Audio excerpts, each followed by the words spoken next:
Buenas noches, saludamos con nuestros amigos que nos ven por internet y vamos a continuar con una nueva exposición de la doctrina espiritista.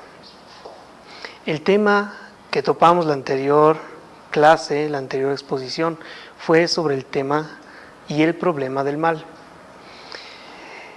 ¿A qué conclusiones llegamos en esa ocasión?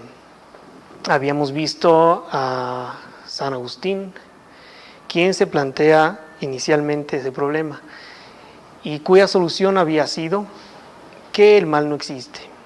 El mal es la ausencia de Dios, ¿sí? Lo cual nos va a llevar a otro problema, al problema del bien. ¿Qué será el bien? ¿Existe el bien? Y si existe, ¿qué es? ¿Y cómo vamos a tratar ese problema? ¿Ok? Entonces, primero vamos a hacer la definición del problema y dice, entonces, si el mal no existe como fuerza positiva, el bien tampoco existe como fuerza positiva. Primera premisa. Si hay bien, sería solamente absoluto y no relativo, ya que entonces Dios no sería inmutable, por lo tanto no existe. ¿De acuerdo? Y vemos que muchas veces podemos considerar que tenemos un bien relativo, ¿no es cierto? Cada uno puede eventualmente verse en esa situación. Lo que estoy haciendo está bien, ¿sí? ¿Para quién? Entonces es relativo. Y si fuese relativo como fuerza, como tal, ¿sí? Significa que si proviene de Dios es inmutable. Si Dios es inmutable, entonces carecería de inmutabilidad, porque este bien sería relativo. Por lo tanto, Dios no existiría, ¿sí? Otra premisa. Podríamos hacer bien cuando en realidad se hace mal. En consecuencia, la felicidad es absoluta o no existe, porque entonces todo lo que haríamos estaría bien. Si todo está bien, entonces todos seríamos felices, ¿sí? Y la felicidad sería absoluta, ¿de acuerdo? O no existiría. Y acordémonos que en una exposición anterior tratamos sobre la felicidad y vimos que la felicidad va más allá y que es un estado del ser, un estado de plenitud del ser. Ahora, si bien el mal y el bien son relativos, la ley natural no es uniforme y la justicia divina sería también relativa. En conclusión, Dios no existiría. Ese es el marco. Vamos a, igual que la exposición anterior, a rebatir todo esto y a formular algo fuera de la existencia del bien y del mal. ¿De acuerdo? Entonces, la conclusión anterior de San Agustín de Hipona, el mal no tiene existencia, el mal es la ausencia de Dios. Por lo tanto, vamos a entrar en otra situación. ¿Qué será Dios para San Agustín? Y tenemos que al inicio de uno de sus libros dice: Sunum bonum quo superius non est, Deus est. Este en latín significa sonum bonum, el sumo bien, el bien superior, quo superius non est, que significa del que no hay nada superior a eso, ¿sí? El sumo bien, del cual no hay nada superior a eso, eso es Dios. Entonces, para San Agustín, Dios es el sumo bien y no hay nada superior a ese bien absoluto, a ese bien que es Dios. Vamos a tener otro problema aquí. Acordémonos, San Agustín, estamos en el siglo IV después de Cristo y como parte de la Edad Media se va a dar esta situación entre fe y razón, entre bien y mal, por tratar de tener una alianza entre la llegada del cristianismo y la parte de la filosofía basada en la razón que funda Sócrates, que viene desde Sócrates, Platón, Aristóteles. ¿De acuerdo? Entonces, ¿qué será Dios? Y sobre todo, podemos formularnos de manera platónica muchas respuestas sobre la existencia de Dios, pero va a llegar un punto en el que tengamos que demostrar la existencia de Dios, ¿sí? Y aquí nos vamos a dar en otro problema, porque al demostrar la existencia de Dios podemos, para San Agustín, demostrar el bien, ¿sí? Y necesitamos avanzar en la historia y nos toparemos con un personaje. Aquí. Él es Tomás de Aquino, ¿sí? Uno de los filósofos y teólogos más importantes de la Edad Media y posterior también a la Edad Media. ¿De acuerdo? Voy a leer un poco de su biografía. Nace en Roccasecca, Italia, 1224. Estamos hablando prácticamente 800 años después de Agustín. Muere en la abadía Fossanova el 7 de marzo de 1274. Teólogo y filósofo, el principal representante de la enseñanza escolástica. Y la escolástica trataba justamente de unir la fe y la razón. ¿Sí? Tratamos de unir la fe y la razón. Y de ahí vendrán todas las escuelas escolásticas, que tratarán de cristianizar el pensamiento aristotélico. Después voy a enfocarme sobre diferencias entre Sócrates, Platón y Aristóteles para comprender a Tomás de Aquino, ¿sí? Es considerado referente de las escuelas de pensamiento tomista y neotomista. Es conocido también como doctor angélico, doctor común, doctor de la humanidad. Es de trascendental importancia que conozcamos quién es Tomás de Aquino, qué temas trató y parte de su obra al menos, ¿sí? Su obra principal es la Suma Teológica y va a tratar 495 cuestiones. Entre esas justamente el fe y razón, a la cual va a llegar a una síntesis. ¿Y por qué se da esta necesidad? Porque el cristianismo a esa altura, ¿sí?, iba quedando relegado. Las personas necesitaban volver a la razón aristotélica, socrática, ¿sí? Y la fe va a quedar relegada a un segundo plano, lo cual podría empezar a desvirtuar el cristianismo, ¿sí? Entonces, en necesidad de eso, Tomás de Aquino retoma los estudios aristotélicos. Y vemos ciertos postulados en Aristóteles, como por ejemplo de la existencia de un primer motor o la existencia de una primera fuerza. Aristóteles organiza todas las ciencias, es el que establece la lógica como ciencia, establece la ética y da un orden a todas las formas de pensamiento y de ciencias como tal, cosa que no tenía todavía el proceso de la fe en el cristianismo.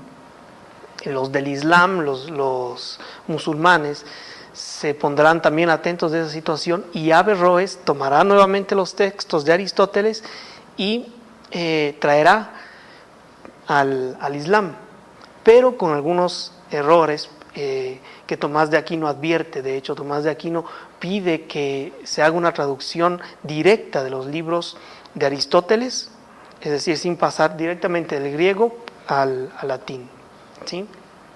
Y tenemos entonces esta respuesta sobre demostrar la existencia de Dios. Va a ver que es necesario Tomás de Aquino hacerlo. Entonces, él plantea 5 vías para demostrar la existencia de Dios. Estas 5 vías son tomadas del pensamiento aristotélico. ¿Ok? Entonces vamos a tener un punto de partida, un principio metafísico, la imposibilidad de los seres hasta el infinito, el término y como conclusión. Pero para entender esto, ¿sí?, vamos a ir viendo cada una de las 5 vías. La primera vía se llama por el movimiento. Entonces, demostrar que Dios existe por el movimiento. La premisa es, los sentidos nos muestran que en el mundo hay cosas que cambian. Todo lo que se mueve es movido por otro. ¿De acuerdo? La idea del primer motor, o sea, todo se está moviendo constantemente. Y ese movimiento es generado por algo anterior, ¿sí? Algo genera ese movimiento.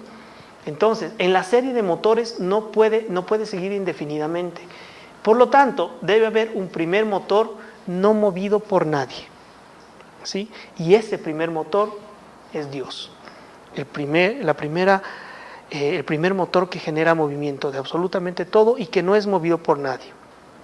Después tenemos, por la subordinación de las causas deficientes.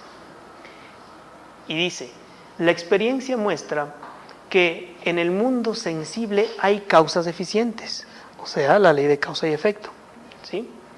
No hay nada que sea causa de sí mismo, todo es causado por algo, no hay causa de sí mismo, ¿sí? Las causas eficientes no es posible proceder indefinidamente. Por lo tanto, debe existir una causa eficiente primera, ¿sí? Y por lo tanto, como causa eficiente primera, tenemos que Dios existe, ¿sí? Después, por la contingencia de los seres. La contingencia en filosofía trata de que un ser bien puede existir como no es indispensable, no necesitamos que exista o no necesitamos que sea o no. Entonces, los seres, dice, encontramos que las cosas pueden existir o no, son contingentes. Los seres contingentes no tienen el principio de su existencia en sí mismos, ¿sí? Como una planta es generada por una semilla y en fin, no existen por sí mismos, ¿de acuerdo? No es posible la serie indefinida de seres relativamente necesarios.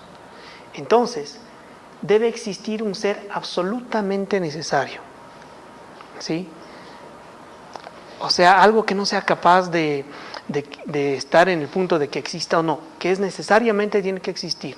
Sin esa existencia no existe lo otro. Entonces, por lo tanto, Dios existe. La cuarta vía dice, por los grados en perfecciones de los seres, ¿sí? En la naturaleza hay una jerarquía de valores o perfecciones. Lo perfecto no puede tener su origen en lo imperfecto, sino solo en algo aún más perfecto. Por lo tanto, debe existir esa suma perfección que es Dios, ¿sí? Un ser perfectísimo. Y ese ser perfecto es Dios. Y después tenemos otra vía, por el orden del universo y la finalidad interna de los seres naturales. No hay cosas que no sean o que no tengan conocimiento, sin embargo, obran por un fin. Una de las cosas que vemos también es que no hay nada que en algún momento sea inútil. Todo tiene una utilidad, un fin. Las cosas que carecen de conocimiento solo pueden tender a un fin si alguien que enciende las dirige, si alguien que emprende las dirige, ¿de acuerdo? ¿Quién es ese? Esa primera razón de ser, ¿sí? Debe existir un ser inteligente. Y aquí estamos 1200. Un ser inteligente que dirija a todas las cosas naturales, ¿sí? Solamente, ¿quién puede proveer un fin útil? La inteligencia, ¿sí? Solamente la inteligencia puede entender, puede ser capaz de dar una utilidad, un fin, un propósito a todo, ¿sí? Entonces no hay nada que no tenga propósito. Por lo tanto, la armonía que rige el propósito de todas las cosas tiene que ser inteligente. En consecuencia, Dios existe. Ahora, esto es una perfección, digamos, estamos limando el pensamiento aristotélico, que no llegaba a la existencia de Dios, él se quedaba únicamente en esto, ¿sí? Incluso Aristóteles pensaba que el alma era material, ¿sí? Y que en el momento de la muerte el alma se desprendía en pequeñas partículas o átomos, ¿sí? Porque el concepto atómico ya había en ese entonces, fue Demócrito, mucho antes incluso de Platón, quien plantea la idea del átomo como partícula mínima indivisible, ¿ya? Entonces, el alma estaba compuesta de esos átomos y el momento de la muerte solamente se esparcía. Por lo tanto, Tomás de Aquino perfecciona y con estas 5 vías, con esta forma de demostrar la existencia de Dios, no solamente a partir de la fe, sino a partir de la razón, ¿sí? Logra la síntesis, logra que Aristóteles, ¿sí?, se cristianice, si podemos decirlo. Al igual que San Agustín, logra que Platón se cristianice, ¿ya? Acordémonos que San Agustín toma el pensamiento platónico, neoplatónico, y los lleva al cristianismo. Y después tenemos a Tomás, perfeccionando todo este proceso y necesidades del entorno, ¿no? Vamos a ver. Ahora, siglo XIX, tenemos el espiritismo. Es la ciencia nueva que viene a revelar a los hombres con pruebas irrecusables la existencia y la naturaleza del mundo espiritual, así como sus relaciones con el mundo corporal. Por lo tanto, el espiritismo es la clave con cuya ayuda todo se explica naturalmente. ¿Sí? Esto está en el Evangelio según el espiritismo. Entonces, vemos que la doctrina espiritista contiene absolutamente toda la síntesis. Por eso lo llamamos al espiritismo un teísmo completo. ¿Sí? Acordémonos, si Tomás de Aquino hace la Suma Teológica, ¿sí? En el espiritismo encontramos un teísmo totalmente completo. ¿Sí? Y vamos a explicarlo. Fácil, la pregunta número 1. No pregunta quién, pregunta qué es Dios. Y la respuesta sigue teniendo la característica de la sencillez de toda verdad. Dios es la inteligencia suprema, causa primera de todas las cosas. Y vemos que es algo basado en la razón. Internamente nos está diciendo el problema de las causas, está resolviendo la situación de la inteligencia, con lo que muestra el sentido providencial de todo, ¿sí? Y absolutamente abarca todas las cosas, tangibles, intangibles, todo absolutamente, ¿sí? Primera pregunta, así abre el libro de los espíritus. Entonces, Dios, ¿qué es Dios? Vamos a tratar de entender. El hombre puede comprender la naturaleza íntima de Dios, es la cuestión número 10 del libro de los espíritus, y dice no, le falta un sentido, es decir, a Dios no podemos comprenderlo, entonces nos quedamos prácticamente en las mismas, ¿sí? Agustín, no existe el mal, después tenemos que el bien, sí, es Dios, y el mal es la ausencia de Dios, pero si no comprendemos a Dios, entonces ¿qué es el bien y el mal? Nos quedamos en las mismas, ¿no es cierto? Nos falta un sentido. Después la cuestión 11 dice, ¿será algún día dado al hombre comprender el misterio de la divinidad? Y aquí, cuando su espíritu ya no esté oscurecido por la materia y por su perfección se haya acercado a la divinidad, entonces la verá y comprenderá. Ahora nos pide otra cosa, perfección. Y la perfección tiene que ver con el espíritu, ¿sí? Mientras vamos dejando nuestra naturaleza material, mientras nuestro principio inteligente va evolucionando, se va pasando del instinto hacia la razón para llegar a algo mayor, podemos ir entendiendo. Sin embargo, todavía es algo que no podemos ver con claridad. Después tendremos un consuelo. Allan Kardec preguntará al mundo espiritual si podemos al menos figurarnos una idea de los atributos de la divinidad, ¿sí? Y dice sí, dentro de su lenguaje pueden comprender ciertos atributos que lógicamente a Dios no le podrían faltar. Y vamos con el tema de los atributos. Cuando decimos que Dios es eterno, infinito, inmutable, inmaterial, único, todopoderoso, soberanamente justo y bueno, ¿no tenemos una idea completa de sus atributos?, pregunta Allan Kardec. Y dice, desde su punto de vista sí, porque vosotros creéis abarcarlo todo. Es decir, que ni siquiera nuestra inteligencia nos puede soportar comprender a la divinidad en totalidad. Entonces entraríamos en un laberinto sin salida. Por lo tanto, nos figuramos ciertos atributos y en algún momento los explicaremos uno por uno. Más para finalidad del tema, voy a centrarme en este. Uno de sus atributos es justo y bueno. Es decir, si le faltara alguno de esos atributos, ya no sería Dios. ¿Sí? Dios es justo y bueno. Entonces, tenemos, ¿qué significa que sea soberanamente justo y bueno? En el libro de los Espíritus explica, la sabiduría providencial de las leyes divinas se revela tanto en las más pequeñas cosas como en las más grandes. ¿Sí? ¿Se acuerdan la última vía de Tomás? ¿Sí? El fin útil de las cosas. Y hablaba de la sabiduría providencial, de las leyes divinas. ¿De acuerdo? Vamos a hablar de las leyes divinas y de cómo esas leyes divinas dan un sentido providencial a todo. Es decir, algo que no podemos entender, sin embargo, va a pasar por un fin útil. ¿Ya? Tanto en las más pequeñas como en las grandes cosas. Esa sabiduría no da lugar a dudas acerca de su justicia y su bondad.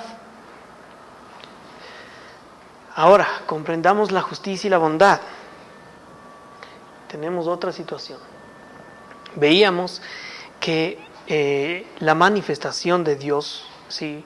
Como Dios se manifiesta, si bien entendemos que podemos captar ciertos atributos, pero podríamos preguntarnos, ¿y dónde se manifiesta?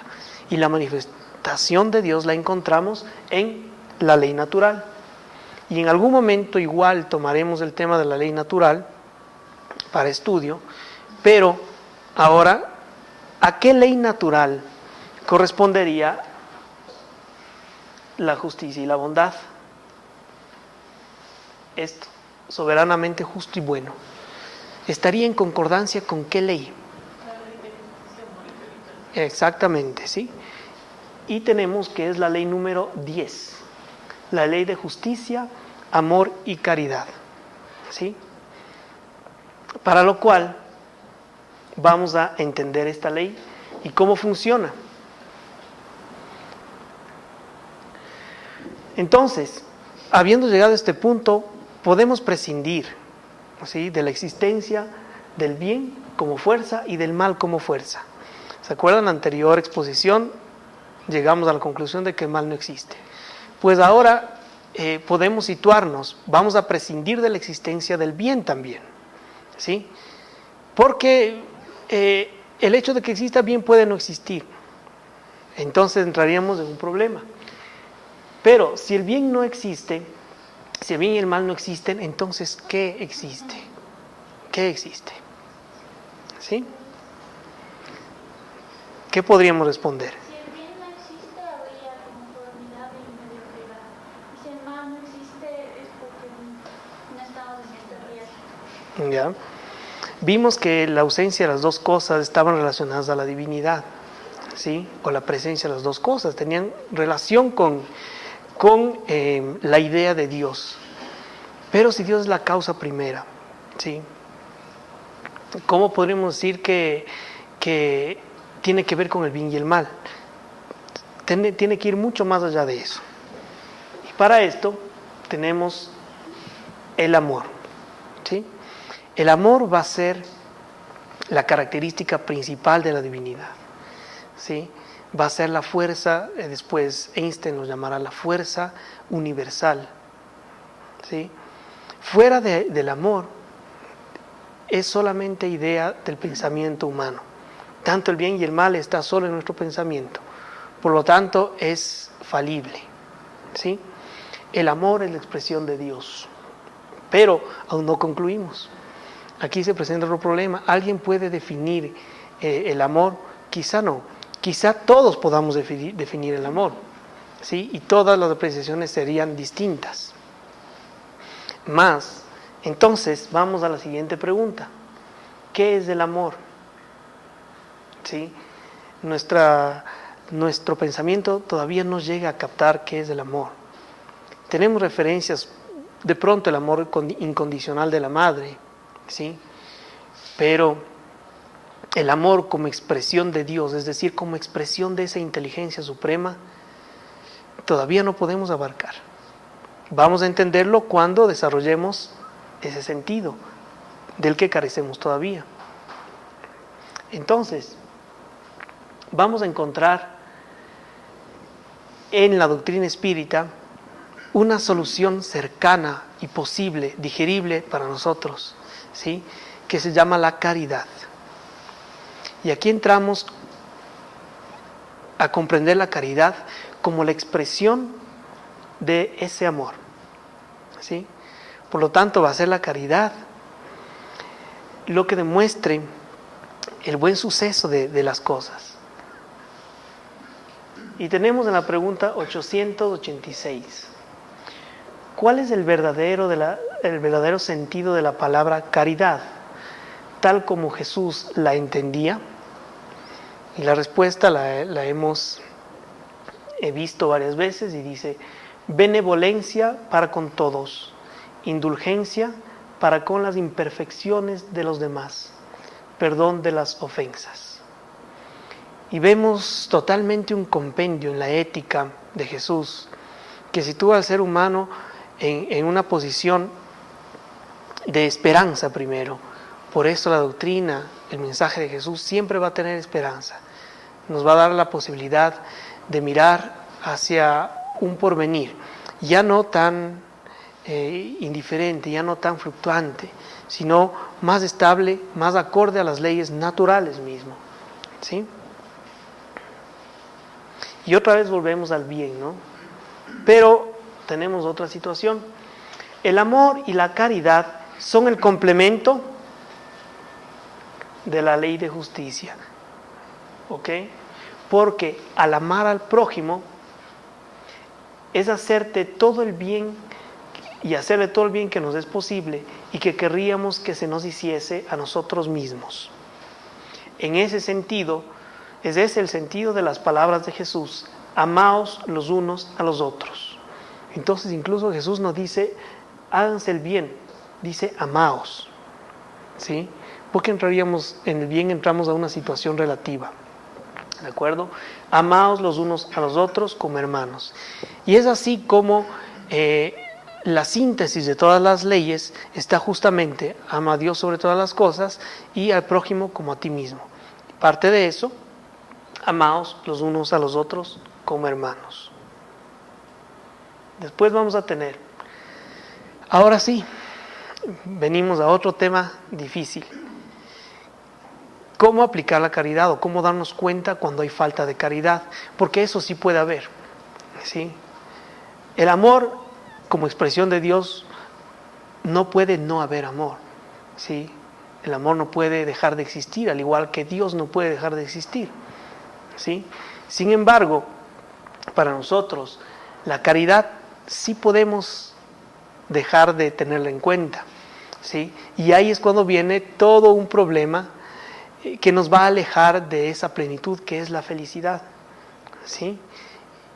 Y tenemos el egoísmo y el orgullo, es la negación de la caridad.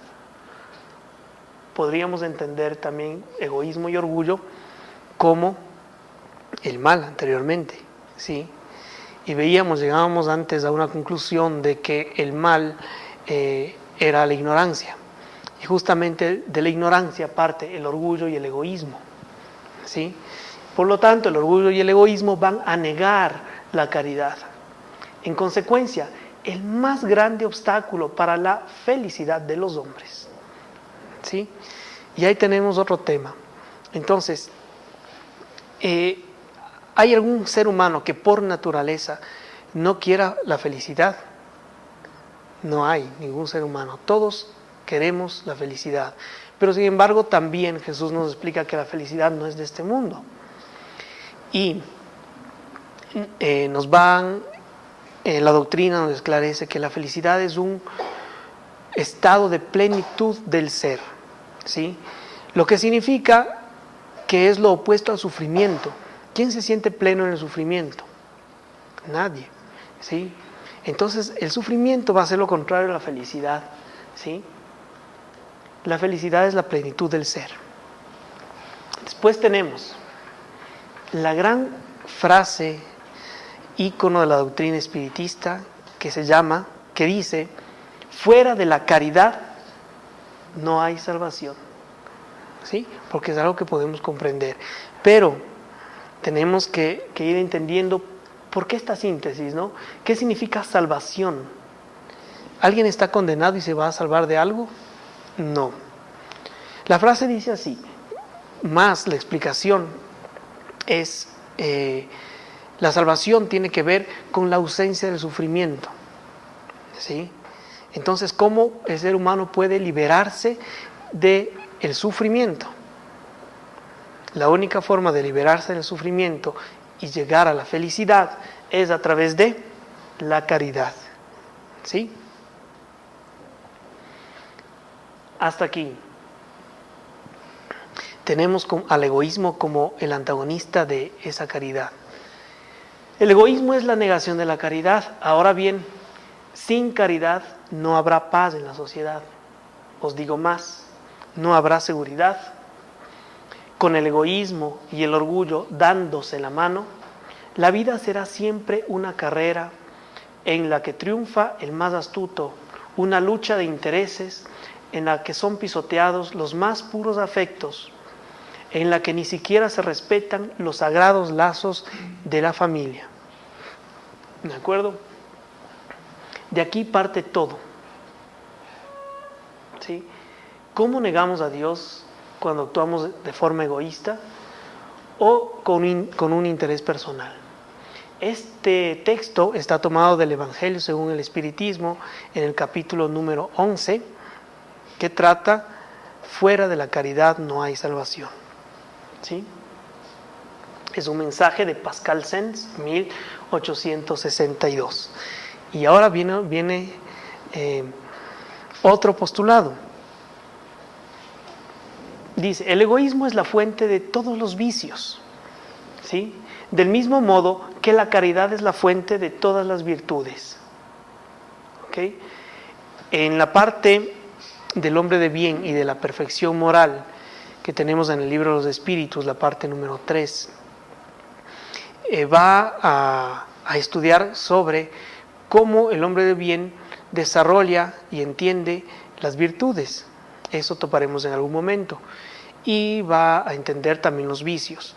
Lógicamente, del egoísmo parten todos los vicios y también de la ignorancia. Estamos ignorando la ley de justicia, amor y caridad, justamente.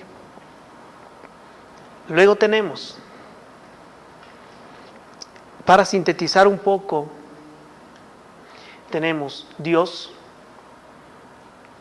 la expresión de Dios, el amor. La expresión del amor, la caridad. ¿Sí? Lo contrario, la ignorancia y el egoísmo. ¿De acuerdo? Entonces hemos destruido completamente el problema del bien y el mal. No podemos seguir pensando fuera de ese esquema que divide o que simplemente nos da una respuesta que no es acorde a las leyes naturales. ¿Sí? La respuesta está aquí: Dios, amor, caridad. Lo contrario, la ignorancia y el egoísmo. ¿Sí? Después tenemos, ante este razonamiento, tenemos algo muy importante que la doctrina y Allan Kardec nos encomiendan. Dice: espiritistas, amaos e instruíos. Y demos cuenta cuál es lo primero: amaos. Lo que significa que el espiritista tiene que ser un ejemplo de ¿qué? De amor, por lo tanto de caridad. ¿Sí? La caridad es la expresión más pura del amor que podemos entender. ¿Sí? Y por otra parte tenemos instruíos. Y acordémonos antes, ¿cuál era el problema? La ignorancia. ¿Sí? Por lo tanto, recuerdan la frase de Buda que decía: el problema no es entre el bien y el mal, sino entre la ignorancia y el conocimiento. ¿De acuerdo? De ahí se desprende todo el sufrimiento del ser humano, de ese problema. Y tenemos: espíritas, amaos e instruíos. Ahora, tendríamos que preguntarnos nosotros, ¿en qué momento estamos faltando? No algo tan abstracto, sino en qué momento estamos dejando de ser caritativos, en qué momento estamos dejando de estudiar las leyes de la naturaleza, la ley natural justamente, en qué momento estamos pasando por alto el mandato de Jesús, que es: ama a Dios sobre todas las cosas y al prójimo como a ti mismo. ¿Sí? Con lo cual lograríamos nosotros, solamente estando en consonancia con esas leyes, lograríamos extender nuestro estado de plenitud, lograríamos proveernos un porvenir mejor y por lo tanto, ¿sí?, aproximarnos a la felicidad, ¿sí? Lo opuesto sería el sufrimiento. Y el sufrimiento también viene a ser algo providencial. Puede ser que a través del sufrimiento el ser humano, como fin último, lleve a una conclusión mayor, a una conclusión que le haga sentir feliz, ¿sí? Pero la idea es que no necesitemos pasar por tanto sufrimiento para aprender, para llegar a esto, amados e instruidos. Y es así que la doctrina sintetiza absolutamente toda la expresión del pensamiento antiguo, medieval, renacentista, romántico, ¿sí? Y va a servir de pilar, ¿sí?, para las teorías del positivismo de Augusto Comte, ¿sí?, y toda la filosofía y ciencia que se desarrolla en el 20 y 21, pasando el ser humano de la astronáutica, de la idea del hombre llegar a la luna, para llegar a una era de la psiconáutica, donde el ser humano ya desarrolla y empiece la conquista de estos valores que parten del amor y la caridad, ¿sí? Por lo tanto, la mediunidad, la intuición van a ser algo que el ser humano va a comprender cada vez más y lo va a poner en uso. Lógicamente, las transiciones tienen largo tiempo de darse y tendremos que empezar a partir por algo. Nuestra transición va demorando más de 2000 años. ¿Sí? Demos cuenta qué duro fue la llegada del cristianismo, ¿sí? Y realmente el sacrificio, por decirlo, o la tarea de Jesús, ¿sí?, fue venir acá y encargarnos de ese mensaje ético, moral, filosófico, ¿sí?, el cual todavía nos cuesta entender por nuestra imperfección y especialmente por nuestro orgullo y egoísmo, ¿sí? Entonces, solamente poniendo atención en eso que es difícil, ¿sí?, podemos empezar a ejercitar este primer punto, que es la caridad. Y tenemos en la Edad Media igual otro gran autor que sintetiza todo esto, que es Dante. Dante Alighieri, en la Divina Comedia, va a empezar por el infierno, ¿sí?, y hará los círculos del infierno, son 9 círculos del infierno, llegará al purgatorio y después va a mostrar los círculos del cielo. Y adivinen ustedes cuáles son los 3 últimos círculos del cielo en la obra de Dante. Empieza con la justicia, ¿sí? Después de la justicia va a venir la caridad. Y después de la caridad, el último círculo es el amor, que es Dios mismo, ¿sí? Y cómo hay un dato curioso en cómo llegó a la humanidad, cómo llegó a tener esta última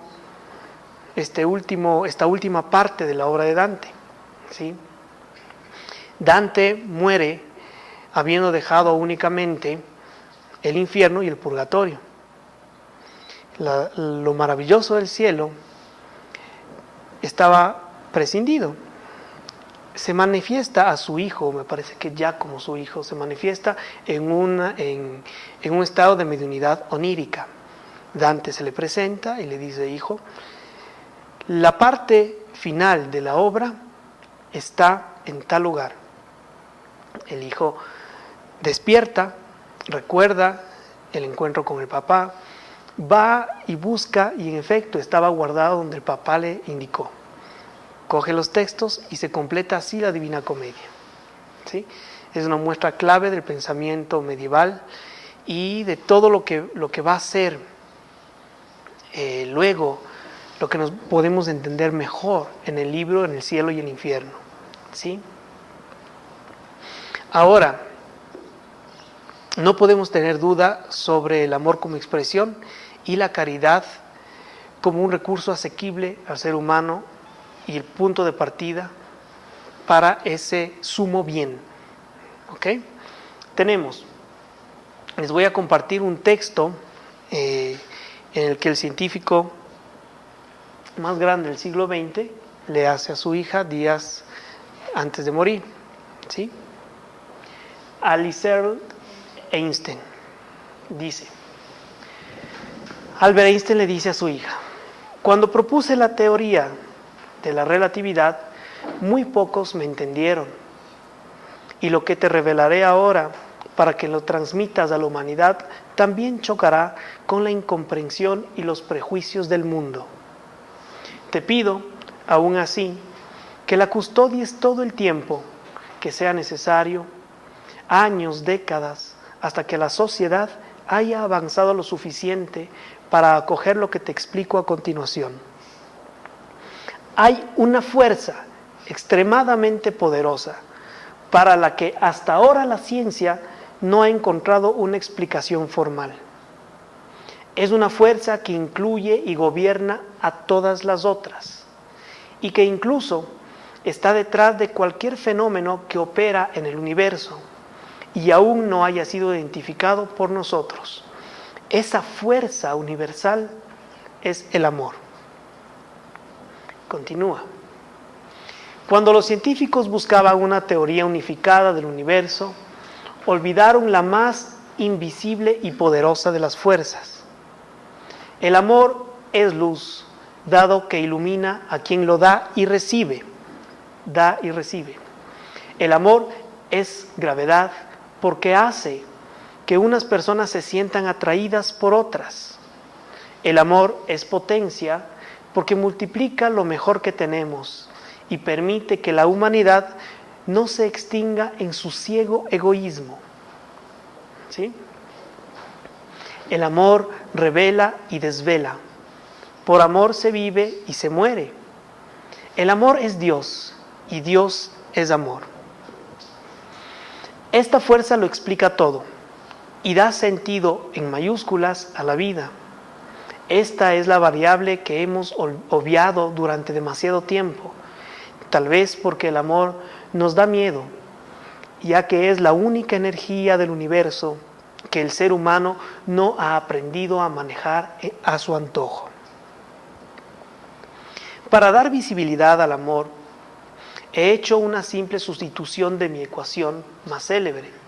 Si en lugar de energía por masa y velocidad al cuadrado, aceptamos que la energía para sanar el mundo puede abstenerse a través del amor, la energía para sanar el mundo puede obtenerse, para sanar el mundo, puede obtenerse a través del amor multiplicado por la velocidad de la luz al cuadrado, llegaremos a la conclusión de que el amor es la fuerza más poderosa que existe porque no tiene límites.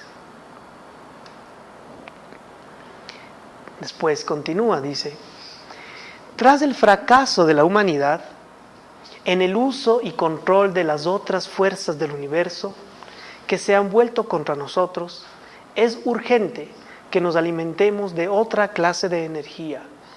Si queremos que nuestra especie sobreviva, si nos proponemos encontrar un sentido a la vida, si queremos salvar el mundo, y cada ser siente que en él habita, el amor es la única y última respuesta.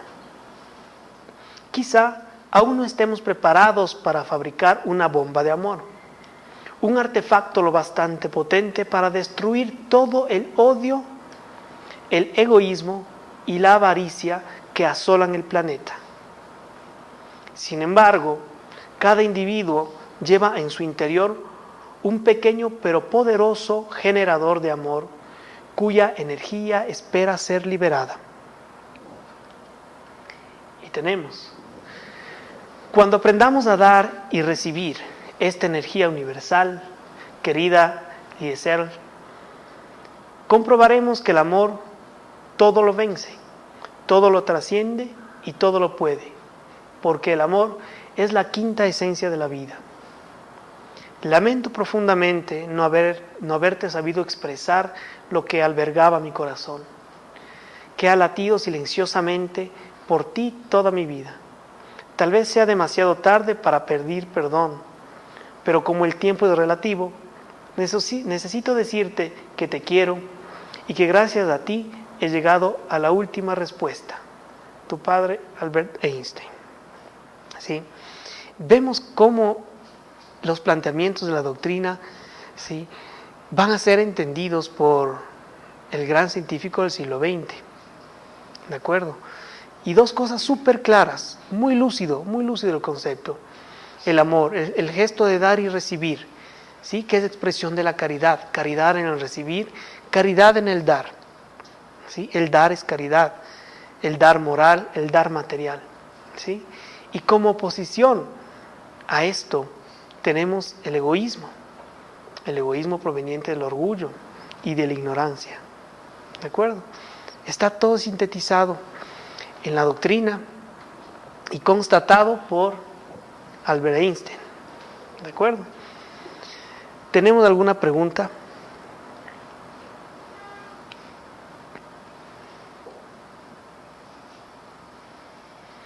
Si no tenemos preguntas, vamos a retomar el sentimiento intuitivo de Agustín de Hipona. ¿Qué dice? Ama y haz lo que quieras. Si callas, callarás con amor. Si gritas, gritarás con amor. Si corriges, corregirás con amor. Si perdonas, perdonarás con amor. Si tienes el amor arraigado en ti, ninguna otra cosa sino amor serán tus frutos. ¿Ok? Hasta aquí. Agradecemos a los amigos que nos ven por internet.